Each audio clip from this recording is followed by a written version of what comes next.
So I believe that the universe has its own ways. Like, no matter how hard you try, it will bring you to the people that you deserve. And I am genuinely very much honored to bring you today this episode. I am not going to name this podcast anything. This podcast is nothing. This podcast is just here and now. This episode is brought to you by AS Agri and Aqua LLP, an initiative by Dr. Prashant Zade. He is a pioneer in the field of vertical farming and has brought a revolution in aqua and agriculture through his polyhouse-based techniques of vertical farming, horticulture, and contract farming. I have with me Bakul Rajput. Bakul, thank you so much for agreeing to come on this show. I welcome you with my open arms. Thank you, Ankita.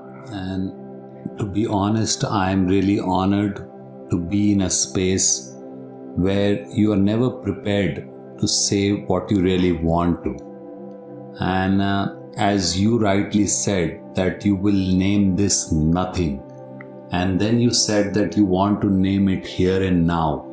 So when you correlate these two terms, when your mind is into a state of nothingness, when your mind is into a state of being empty, you realize that your mind is here and now. So beautiful. Bakul, I want to understand from you that from where have you got so much of understanding? So when we understand knowledge, so knowledge basically is into a horizontal understanding of things which are there in the text, which you learn from the teachers. But there's also something which is beyond knowledge, which is termed as wisdom. And wisdom comes from the understanding of life. Understanding from the small little experiences that you have on a day-to-day basis. We all do have experiences right from the moment you get up to the moment you sleep. Even while sleeping, dream comes as an experience. So when you closely bring your awareness to these experiences, you understand what life is all about. And I believe that is what wisdom is also all about. And I've heard you so many times talking about purpose with a meaning. How do you define that? Purpose with a meaning. I would rather say that when I have been questioned about what is the purpose of life, when you really understand that this is a purposeless purpose, you are not here to create anything or to destroy anything. People have come with a purpose. They have created a lot, but it has been destroyed by many. So life is a purposeless purpose, but it is also about living. So the real purpose of life is the experience which you call as life, and life is about living. So how do we attach purpose to life? Because as far as I understand, what we do is that we normally attach purpose with career, with ambition, with productivity, I would say. See, when you scale your purpose based on the achievements and rather what you call as real achievements in life, if you go to a jail, you will find the bigger the criminal is, the more successful he is regarded as. But it is all about your code of conduct, the moralities, the small little things that you've been taught. But how do you really define what is right, what is wrong? For a prisoner, the purpose could be to become a bigger criminal. But for a human, the purpose could be to do something good. For a businessman, the purpose could be to earn more money. But what is the real purpose of life? I would rather say that the real purpose of life is attached to a sound which you normally refer to as the gut, which tells you what is right and what is wrong. And there is where all the philosophies of Hinduism come into play, which is based on the ideologies of karma. Karma is not only on a physical level, karma also occurs on a mental and emotional level. When you even think something wrong, or when you even feel about doing something wrong, or just a small feeling, a wrong feeling, can lead to a wrong karma. So I believe that whatever your inner conscious says becomes the right doing or the wrong doing, which eventually leads you on the path of life wherein you discover your own purpose. And that is what you stick to it, and that is what you live for. So this inner gut, what I also struggle with is conditioned so much that I want to ask you that is it a possibility that the inner gut can be wrong sometimes because it has been conditioned to think in a certain way? When your thoughts or emotions which leads you to thinking originates from the conditioning you had in the past, then it can be wrong. But when you surpass the layers of conditioning of the mind and the emotion, that is when you really connect with what you call as gut. So how does one follow the gut, or how does one follow being in the moment, being aware, or what does awareness even mean? So when we say that I am not the body, I am not even the mind, then who am I? Am I those emotions who emerge from the core of my being? No, I am not even my emotions. Then who am I? I am the self who experiences these emotions that emerge from the thoughts and leads to physical actions. The moment you identify with yourself as the self who's the controller of all these emotions, there is a sense of awareness. And the moment you have a sense of awareness, a bridge is built between your being and yourself. And that is where you connect with the gut. But when you talk about being in control, what I want to understand from you is how does being in the moment versus losing control means, or being carried away? Is there a difference between the two? See, when you give into a expression which is not in control of you, you are obviously carried away.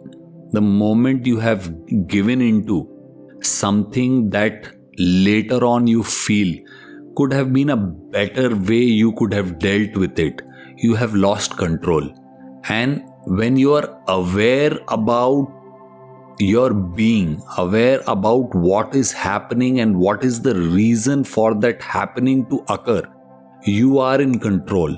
But you also have to understand, when you say you want to control, the wanting to control is as good as losing control. So what is this thing about mind and the body? Because there's always this inner voice that's guiding me, and sometimes this voice becomes so chaotic. It is sometimes too loud. There's so many noises and it is always talking to me. But what do I not understand is to follow my heart or to follow what my mind is talking to me. See, mind is not a geographical location in the human system.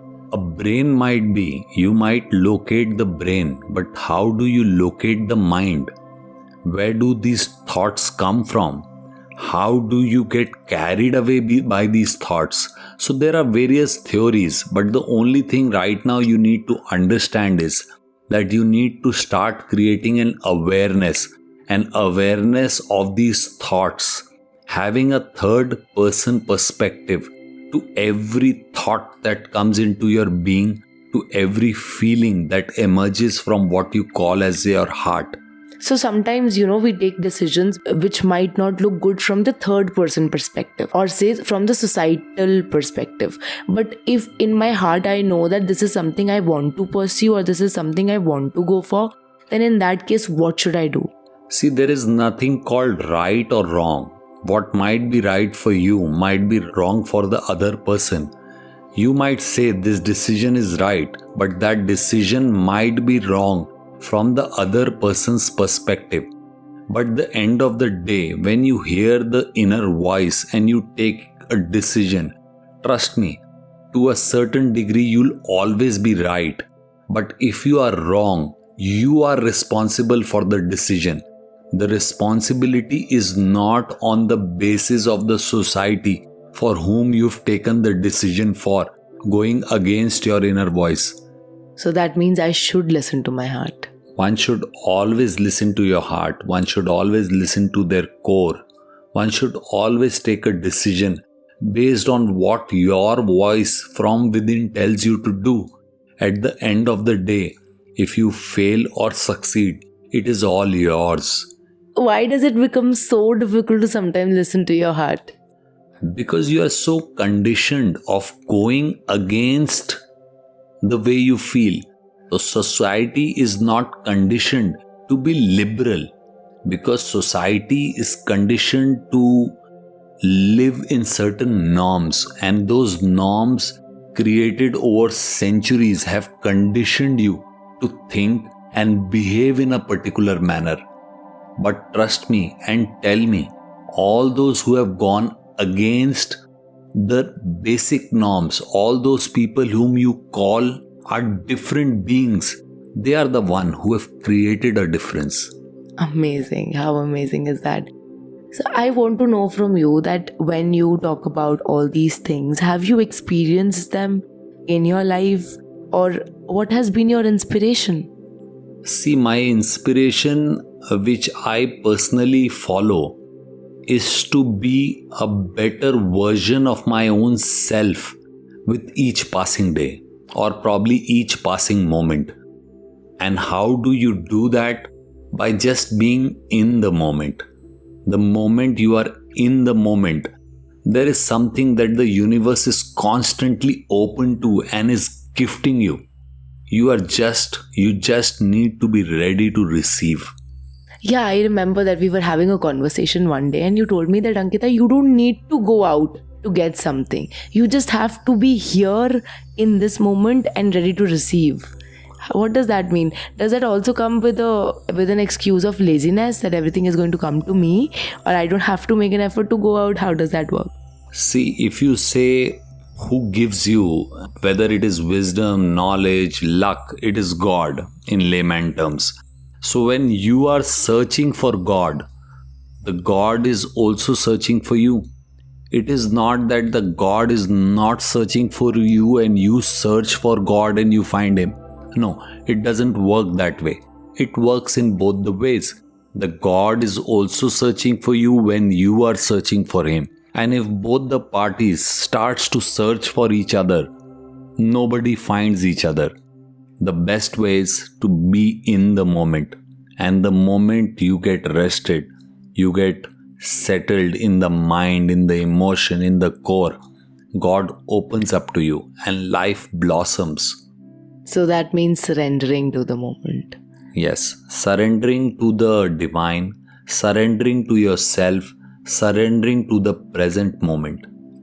If there's one advice that you want to give to the young generation today, what would it be? I would say that past brings burden of sorrows and future brings in anxiety. So the best thing is to be in the moment. Okay, I want to play a rapid fire with you now. Are you up for it? I don't have a choice. Alright. So tell me tree. So what do I have to tell you? Just one word for everything that I ask you. Unconditional. Oh, clouds. Up there. Travel. Exploring. Work. Pleasure. Life. Love. Love. Life. Children. Love. Happiness. Prosperity. Peace. Within. Joyful. State. Energy. Can be enhanced. Vedic. Living. City. Purpose. How lovely is this? Pagul, I want to know from you that what if I sometimes do not agree with what I'm doing? Like inside of my head, there is something that's telling me that it's not right, it's not right. I'm asking you this question again because I think that I've built a lot of walls around me. Break them. So, but how do I train my mind to do that? Just keep hammering, and one day the wall will break. You know it that there is a wall. You know it that the freedom is beyond those walls. You have to keep the effort on. You know, I actually tried doing that and I have experienced extreme joy. Extreme amount of joy because, you know, I felt that sometimes when I put so much of effort into something that I'm, you know, madly want to have something or to do something, I end up destroying it completely, or I end up, you know, feeling tired about it. What is the point of having an ambition that doesn't serve you, that doesn't make you happy, that exhausts you, right? That exhausts your energy. And once I let myself loose, I eventually find myself in it. How does that work? When you're putting in effort, you have to understand that you're doing something with a force that is a little more than the natural force. So either you get tired or you surrender, and the moment you are rested, things starts to happen to you. So you have to also understand that it is an effortless effort. It is a purposeless purpose. That is what life is all about. So you have so many stories to tell, and every time I walk into your office and you tell me a different story which stays for me for long. Can you tell us a story today? A story. Yes, a story. Understand and tell you the smallest possible story, but there was a time that I had dropped off from being a non-vegetarian to being a vegan. But I got an opportunity where the work involved about probably opening a chain of restaurants and which might had to serve a non-vegetarian food. So I was really confused between the ideologies that I followed or practiced and the work that I have to make a choice for. These two are very different. So, searching for an answer from door to door, one of my friends just told me that there are two different things in life. One is dharma and one is karma. So, dharma is something that you believe in, that you follow for your own self. But karma is something that you do. So, you follow the path of karma for the world, and you follow the path for dharma for your own self. Wonderful. I know that you write a lot of stories, a lot of shairis. Can I also ask you to tell a shairi for us? So, the best communication in this world is silence. Once somebody asked God that when two idiots communicate, what happens? God said that when two idiots communicate, both of them speak. So the person said, how about one learned and one idiot? He says, one speak and the other hears. And he says, both learned. So the God replied that both are silent. So, getting inspired from such small stories, I wrote a few lines. बिन कहे लफ्ज़ उन तक पहुँच जाते हैं, बिन कहे लफ्ज़ उन तक पहुँच जाते हैं, और कई बार सन्नाटे भी बहुत कुछ कह जाते हैं. क्या बात है. I want to tell you that there has been so much positivity around you, and I don't know that how do you manage to stay so positive when the entire world is shaking up. When you realize that everything is within you, you don't have to go out to be happy. Happiness is a state of mind. Even to an extent, you don't need to search for love. Love is a state of your being. So when you have these realizations in life, you don't need anything. You are just there. I want to share an experience with you. So I follow a morning routine wherein I go for a run, okay? So earlier when I used to go for a run, I was always, if somebody is, running faster than me, I would run even faster. But from a few days, what I've been doing is that I've been running on my own pace. I smile at people who are running faster than me. I smile at people who are behind me. And I am smiling just because I am happy that this day is for me, that it's a new day, that there's always a new day. So, when you know that we always refer to as a common term, a circle of life. So, you are running in circles in life. And when you're running in circles, you catch up to speed, you leave somebody behind, but you always have something in mind that somebody is ahead of you, are always running in circles. So you can never win that race. So how do you conduct your race of life? For that, you need to first realize that there is nobody inferior or superior. You cannot win or lose from anybody, because God has gifted everybody with that one quality which is so very unique in each one of us. So what you do, you step aside from the circle but still run the race, but you are competing with your own self.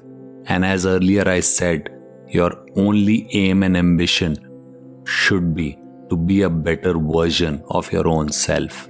And you know what that reminds me of? That reminds me of the story that we've been listening to since childhood. The story of the tortoise and the rabbit. Everybody has been hearing about the tortoise, that how the tortoise win the race, but nobody knows the story of the rabbit. So you know what happened with the rabbit? So the rabbit stopped under a banyan tree and it rested for a while. So another animal came and it asked, that why are you resting? You don't want to run the race? So, the rabbit said that nobody is, willing to hear my story, but my side of the story is that right now, at this moment, here and now, I am enjoying the banyan tree. I'm enjoying the silence and the sounds of nature around me. I'm enjoying being still at this moment. So you know what I do? I just quit the race. But what we've been hearing of that how tortoise eventually wins the race. But the thing is that the rabbit, willingly stepped out of the race, because the race was never between the tortoise and the rabbit. It was their individual races, right? See, it's as good as saying that you're comparing a race of a deer and the leopard. The story is nowhere relatable. The story is how you understand it. That's all about it.